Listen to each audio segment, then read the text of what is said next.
Il appartient à un pays qui est premier producteur mondial de cobalt, premier producteur africain de cuivre, producteur de diamants, producteur de zinc. On va arrêter là l'inventaire. Il est à la tête, il est le président de l'entreprise qui a la gestion de l'ensemble de ces minéraux. Il est également le président de la Fédération des entreprises du Congo. Nous recevons aujourd'hui M. Albert Yuma Mulumbi. Bonjour M. Mulumbi. Bonjour M. Alain Foka. Comment peut-on expliquer, vous qui êtes président de la Gécamine, la Générale des carrières et des mines du Congo, que l'on ait autant de richesses et qu'il y ait autant de Congolais qui vivent avec moins d'$1 par jour?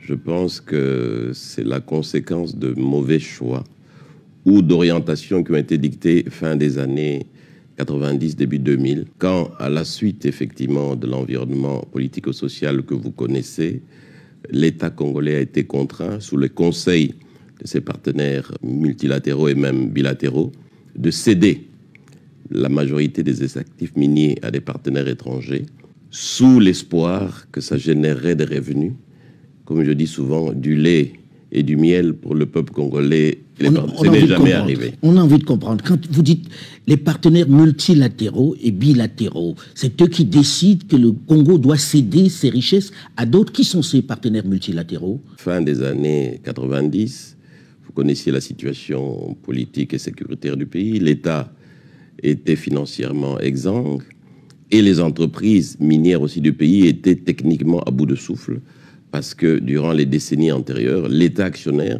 par une certaine boulimie, leur avait privé de ses fonds pour réinvestir, se développer. Et puis elles avaient été toutes contraintes de contribuer aux efforts de guerre d'une façon ou d'une autre. Alors, qui sont ces partenaires multilatéraux? Alors, c'est le FMI, c'est la Banque mondiale. Qui décide de céder vos richesses à des entreprises? Qui conseillent, qui vous disent, vous, État congolais, vous n'avez plus les moyens financiers de maintenir et de développer vos actifs miniers. Nous vous conseillons gentiment. Oui, on sait comment on conseille. Voilà, de céder ça à des partenaires techniques et financiers internationaux qui sont spécialisés et qui ont les moyens et ils vont développer ça à votre place. C'est l'erreur fatale qu'on a faite, qu'on ne devrait jamais faire dans nos pays africains. Donc aujourd'hui, à qui appartiennent ces mines-là? Quelles sont ces entreprises qui détiennent finalement la plus importante richesse de ce pays? Quand on dit que la RDC a exporté plus de 1 million de tonnes de cuivre et près de 100 000 tonnes de cobalt, c'est 5 ou 6 entreprises étrangères dans lesquelles, malheureusement, l'entreprise de l'État Gécamine n'est qu'un actionnaire minoritaire qui n'a quasiment rien à dire. Ah bon? Et donc, aujourd'hui, qu'est-ce qui se passe? C'est que quand l'État était seul avec son entreprise Gécamine, seul dans le secteur minier, produisait près de 500 000 tonnes par an, et la Gécamine subvenait à près de 70% à tous les besoins budgétaires de l'État. Mais aujourd'hui, avec plus d'1 million de tonnes exportées, ces entreprises ne contribuent même pas à 17% aux revenus de l'État. Pendant 15 ans, 20 ans, alors que nous avions promis des dividendes pour la Gécamine, des impôts pour l'État pour nous reconstruire, rien n'est venu. Vous savez pourquoi? Parce que ces entreprises, elles ont pris nos gisements, elles sont allées les donner en garantie à des banques étrangères et elles ont emprunté. Au lieu d'amener des capitaux qu'on nous avait promis, c'est des prêts qu'on nous a amenés à des taux qui dépassaient 10% alors que nous savons qu'ils les avaient à 2 ou 3%. Donc les entreprises à qui on a donné les concessions sont allées gager les mines du Congo. Auprès des banques. Et ont emprunté alors qu'elles devaient amener des capitaux. Elles ont amené plutôt des prêts. Des prêts à des taux d'intérêt. L'État ne peut rien contre ça. Qui sont ces entreprises? C'est TFM, c'est KCC, c'est Roachi, c'est Sicomine. Toutes des entreprises, si pas occidentales, chinoises aussi désormais. Donc ils tiennent les richesses du Congo aujourd'hui. Ils tiennent les richesses du Congo, d'où effectivement ce paradoxe que les richesses ne profitent pas aux Congolais, mais aux entreprises étrangères, aux filiales de ces entreprises étrangères, aux maisons mères qui commercialisent les productions. Est-ce que sur toute la chaîne de valeur, ces entreprises ne profitent pas du grand désordre politique qu'il y a dans ce pays depuis les indépendances? Oui et non. Il y a notre propre incapacité à gérer nos ressources nous-mêmes, à toujours penser qu'on est mieux conseillé par des idées qui viennent de l'extérieur. Mais c'est vrai aussi par une certaine gabégie de l'État, qui au moment où les revenus étaient là, on ne les a pas réinvestis. Mais ceci étant, on a pris des actions. En 2018, on a révisé contre l'avis de toutes ces entreprises minières. Je dis bien contre, avec une opposition farouche, on a révisé le code minier de 2002 qui était trop avantageux et qui donnait tous ces avantages dont je vous parle. Rembourser d'abord les investissements, faire de l'amortissement accéléré, c'est tout ça qu'on a changé en 2018. Le monde entier est dans un réel besoin de cobalt pour la construction de nos téléphones portables, pour les véhicules électriques, bref, pour l'ensemble des batteries que l'on utilise de plus en plus. Et on découvre que, là aussi, le cobalt n'appartient pas au Congo. Effectivement, et c'est ça qui me choque, moi. Quand on parle d'exportation de cobalt, on dit ah, le groupe Glencore a exporté autant, le groupe TFM a exporté autant, Sicomine a exporté autant de cobalt. Mais on oublie de citer que c'est le cobalt du Congo et les gisements étaient donnés par une entreprise congolaise, Gécamine. Et aujourd'hui, l'année dernière, on a exporté près de 100 000 tonnes. Quels sont les revenus pour l'État congolais? On va nous dire cette année-ci, oh, l'État congolais va bénéficier de plus ou moins 1,3 milliard. Mais sur 15 milliards d'exportation, c'est peanuts. Alors, ce que nous avons décidé, puisque selon les conventions, on ne peut pas unilatéralement changer les partenariats industriels, il y a un volet du cobalt que nous pouvons récupérer. C'est ça que le président Tshisekedi a décidé en 2019. Commençons par récupérer ce qu'on peut récupérer sur le cobalt artisanal.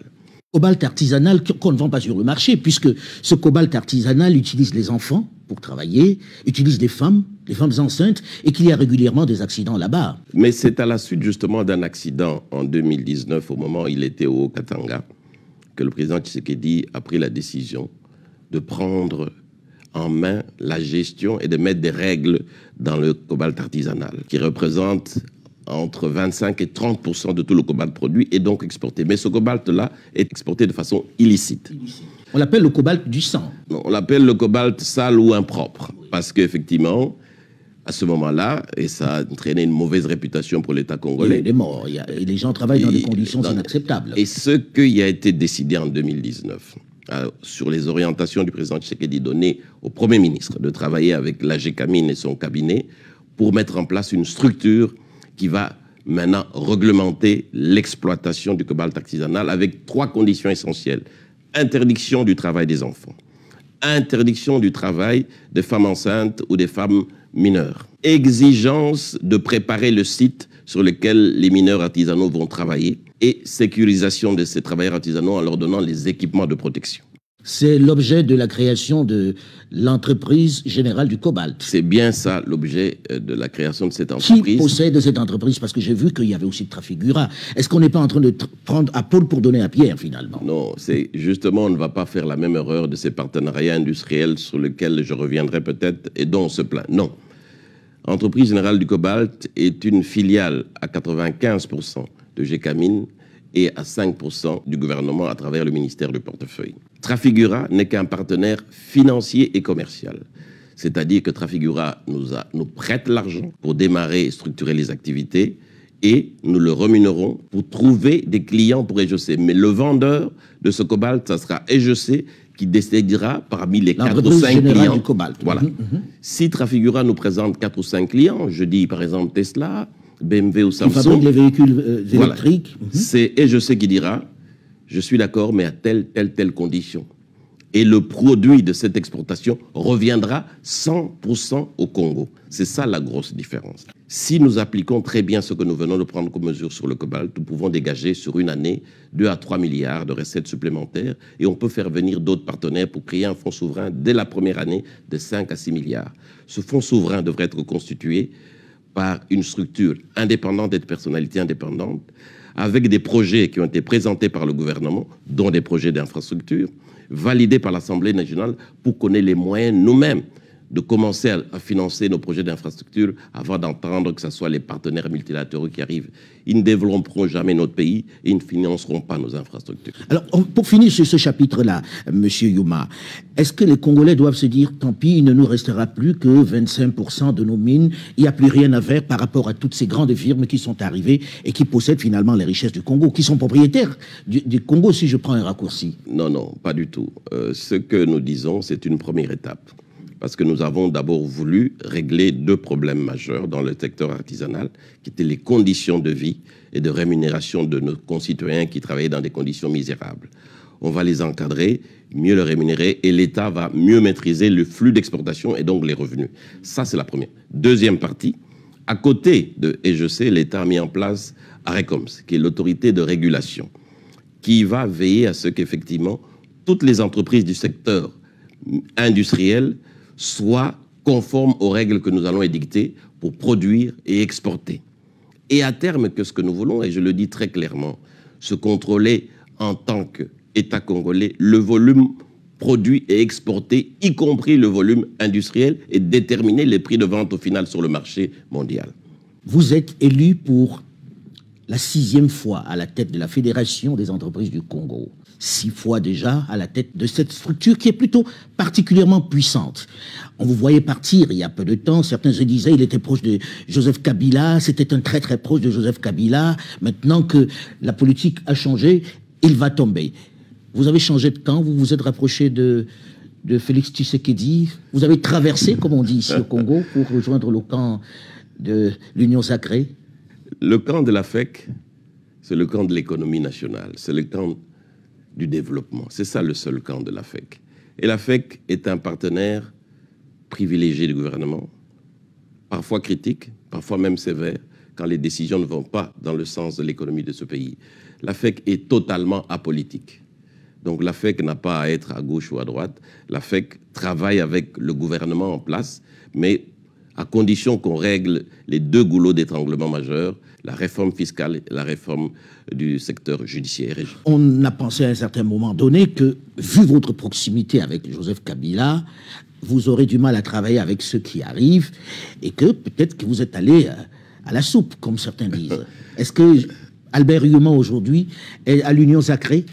Albert Youma n'est ni à l'Union sacrée ni allé à la soupe quelque part, parce qu'Albert Youma est d'abord un opérateur économique qui a été élu par ses membres.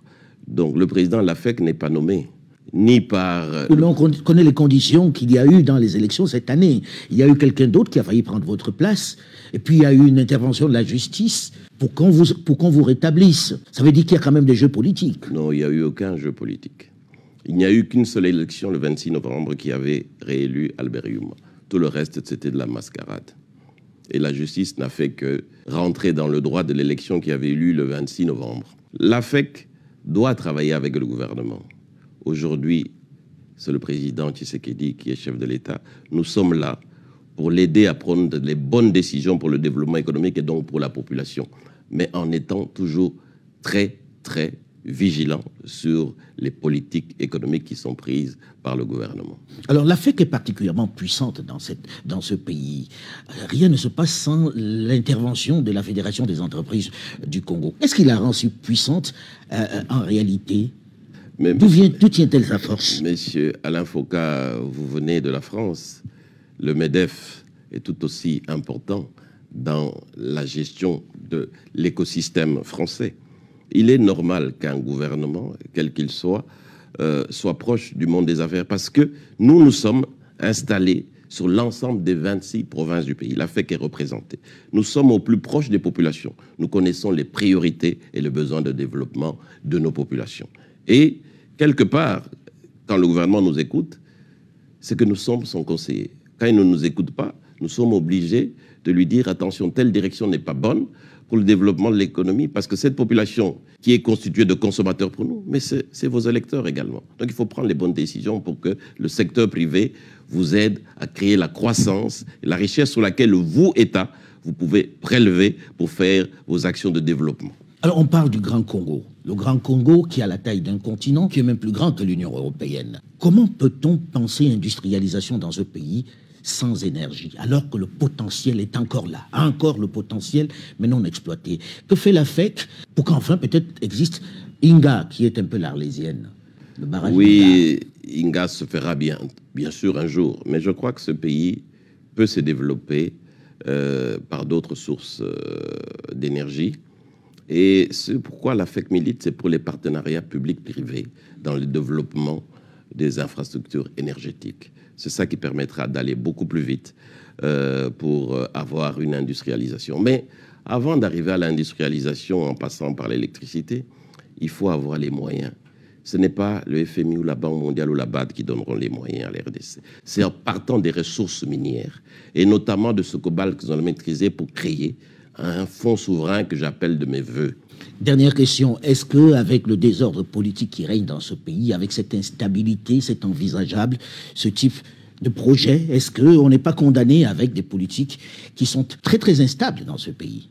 Je suis déjà très content de la passation pacifique qu'il y a eu en 2018. Vous savez, c'est la première fois dans ce pays qu'un président sortant passe le flambeau à un président entrant. C'est un signal fort que peut-être l'instabilité est terminée en République démocratique. Parce que nous, les hommes d'affaires, on a besoin de paix et de stabilité. Moi, je passe mon temps à faire de l'économie et à dire que c'est ça la priorité des priorités. Je ne cesserai pas de le dire. Mais j'ai confiance qu'on a commencé une première étape. On a une transition pacifique. Les gens comprennent que tout peut se faire autour d'une table dans des négociations. Et je crois à ça. Et j'encourage les politiques à ça. Merci Albert Yuma. Cet entretien est à présent terminé. L'actualité continue sur France 24.